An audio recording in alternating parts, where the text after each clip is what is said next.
नमस्कार दोस्तों, स्वागत है आप सभी का आज के मुख्य समाचार के इस वीडियो में, जहां हम आपके लिए हर दिन लेकर आते हैं देश और दुनिया की तमाम बड़ी खबरें। एक एक करके सभी बड़ी खबरों के बारे में आपको सटीक जानकारी देंगे। बस आप इस वीडियो के साथ अंत तक बने रहें। साथ ही आपसे एक छोटी सी रिक्वेस्ट है कि मुझे इस वीडियो को बनाने में बहुत मेहनत लगती है, तो इस मेहनत के लिए वीडियो पर एक लाइक जरूर कीजिएगा। साथ ही वीडियो के नीचे दिए गए इस लाल बटन को दबाकर चैनल को सब्सक्राइब करें और इस घंटी को भी दबाइए ताकि आपको दिन भर की बड़ी खबरों की जानकारी लगातार मिलती रहे। तो चलिए दोस्तों, एक एक करके सभी बड़ी खबरों के बारे में जान लेते हैं। तो दोस्तों, आज की पहली बड़ी खबर की अपडेट की बात करें तो भारत की आबादी अब भी नहीं पहन रही मास्क, सिर्फ 14% लोग ठीक ढंग से लगा रहे हैं, स्वास्थ्य मंत्रालय। जी हां, देश में कोरोना वायरस संक्रमण का खतरा अपने चरम पर बना हुआ है। इस बीच केंद्रीय स्वास्थ्य मंत्रालय ने बताया कि भारत के 50% लोग अब भी मास्क नहीं पहन रहे हैं।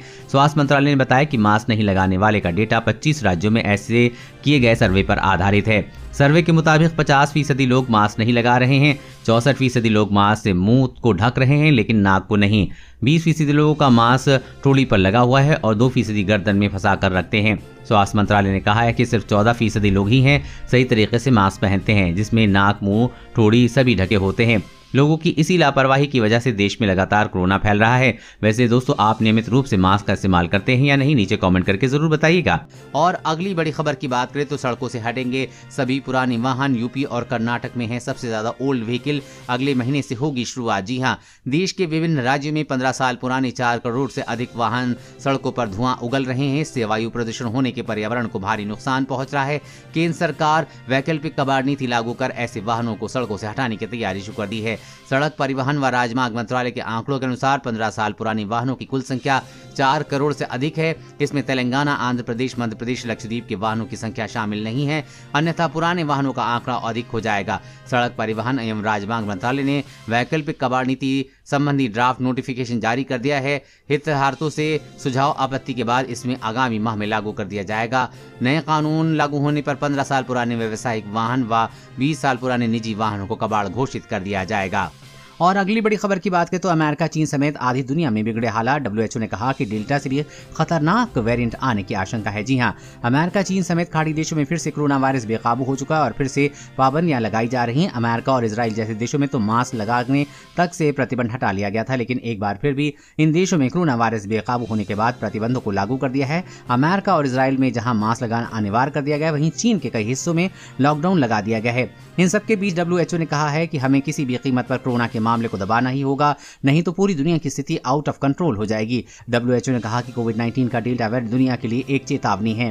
और अगली बड़ी खबर की बात करें तो भारत पर अपनी नापाक नजर डालने से भी कांपेगा दुश्मन। जल्द होने वाली है S-400 मिसाइल सिस्टम की डिलीवरी। जी हां, भारत को एडवांस S-400 मिसाइल सिस्टम की पहली खेप इस साल अक्टूबर-दिसंबर में मिल जाएगी। रूस के सरकारी हथियार निर्यातक के एक शीर्ष अधिकारी ने इसकी जानकारी दी है। S-400 सतह से हवा में मार करने वाला एंटी एयरक्राफ्ट मिसाइल सिस्टम है। कंपनी के CEO ने कहा है कि हर चीज तय समय के अनुसार चल रही है। उन्होंने बताया कि S-400 मिसाइल सिस्टम की पहली खेप इस साल अक्टूबर-दिसंबर में भारत को मिल जाएगी। S-400 सतह से हवा में मार करने वाली लंबी दूरी की रूस की सबसे उन्नत मिसाइल रक्षा प्रणाली है। ट्राम्येफ मिसाइल प्रणाली 400 किलोमीटर की दूरी से दुश्मन के विमानों, मिसाइलों और यहां तक कि ड्रोन को भी नष्ट कर सकती है। S-400 मिसाइल सिस्टम भारतीय रक्षा क्षेत्र में शामिल होने के बाद दुश्मन भारत पर अपनी नापाक नजर डालने से भी कांपेगा। और अगली बड़ी खबर की देश की 40 करोड़ आबादी को अभी कोरोना से खतरा है। 2/3 लोगों के वायरस के खिलाफ एंटीबॉडी। जी हां, देश में कोरोना महामारी की स्थिति को लेकर भारत आयुर्विज्ञान अनुसंधान परिषद यानी कि ICMR के महानिदेशक बलराम भार्गव ने बड़ी जानकारी दी। उन्होंने कहा कि राष्ट्रीय सीरो सर्वे का चौथा चरण संपन्न हो चुका है। इन चारों सर्वे में पता चला है कि देश की 40 करोड़ आबादी को अभी कोरोना वायरस से संक्रमित होने का खतरा है, जबकि 2/3 लोगों में इस वायरस के खिलाफ एंटीबॉडी पाई गई है। भार्गव ने कहा है कि चौथा सीरो सर्वे 21 राज्यों के 70 जिलों में कराया गया है।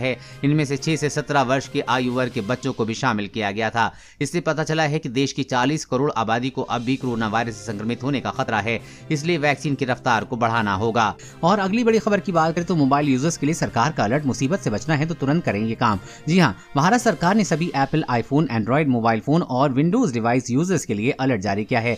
नोडल साइबर सुरक्षा एजेंसी ने एप्पल के software ecosystem, Windows operator system और Google Android mobile operator system में खामियों को लेकर चेतावनी दी है। यूजर्स को सलाह दी जाती है कि वो इसे किसी भी कीमत पर इग्नोर न करें। दरअसल इन कंपनियों के ऑपरेटिंग सिस्टम में मौजूद खामियों का फायदा उठाकर साइबर क्रिमिनल्स इन डिवाइस को हैक कर सकते हैं। इसलिए एप्पल, एंड्रॉइड और विंडोज यूजर्स को इससे बचने के लिए अपने ऑपरेटिंग सिस्टम को लेटेस्ट वर्जन डाउनलोड करने की सलाह दी जाती है।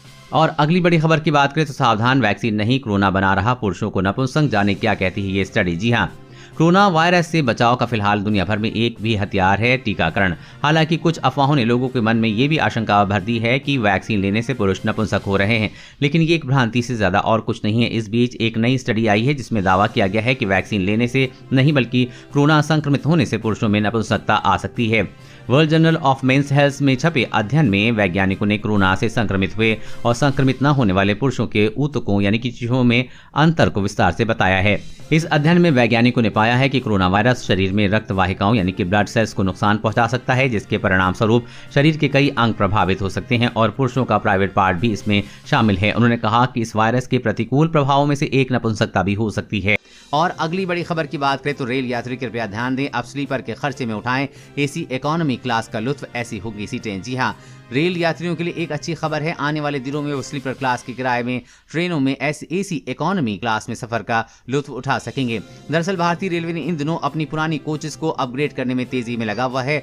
लॉकडाउन के दौरान में भारतीय रेलवे ने ट्रेनों का काया पलट करना शुरू कर दिया है। इसके चलते ही भारतीय रेलवे जल्द ही ट्रेनों की एसी इकोनॉमी क्लास की शुरुआत करने के लिए पूरी तरह से तैयार है। ये भारत में ट्रेन में यात्रा करने के लिए एक नया क्लास होगा। इंडियन रेलवे का मानना है कि इस इकोनॉमी क्लास का किराया उतना रखा जाए जो कि आमतौर पर स्लीपर यानी कि नॉन एसी का टिकट खरीदते हैं। रेल मंत्रालय जल्द ही इसे किराए पर औपचारिक रूप से फैसला ले सकता है।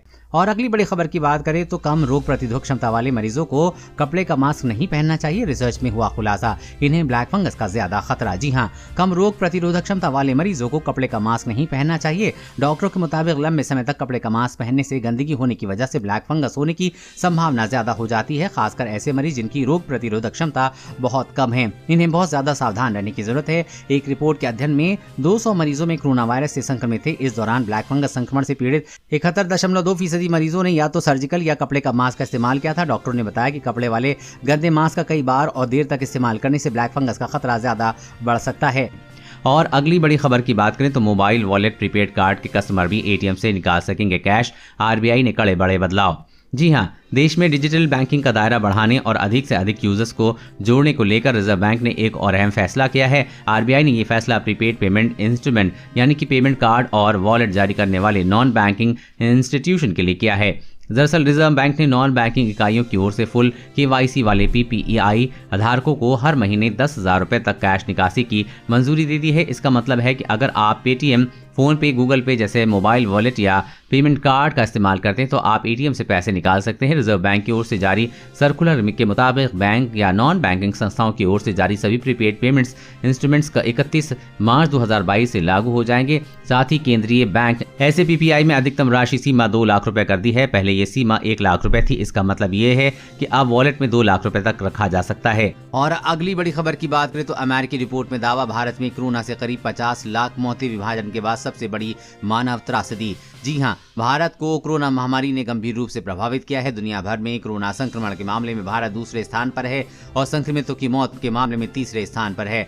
वर्ल्डोमीटर के मुताबिक भारत में कोरोना संक्रमितों की संख्या 3 करोड़ 12 लाख से ज्यादा है, जबकि संक्रमण से अब तक 4,18,000 से ज्यादा लोगों की मौत हो चुकी है। इसी बीच एक अमेरिकी अध्ययन में चौंकाने वाली बात सामने आई है। एक नए अध्ययन में दावा किया गया है कि भारत में कोरोना से 50 लाख लोगों की मौत हुई है। ये संख्या भारत सरकार के आंकड़ों से 10 गुना से भी ज्यादा है। रिपोर्ट ने सभी को चौंका दिया है। आपकी इस रिपोर्ट पर क्या राय है, नीचे कमेंट करके जरूर बताइएगा।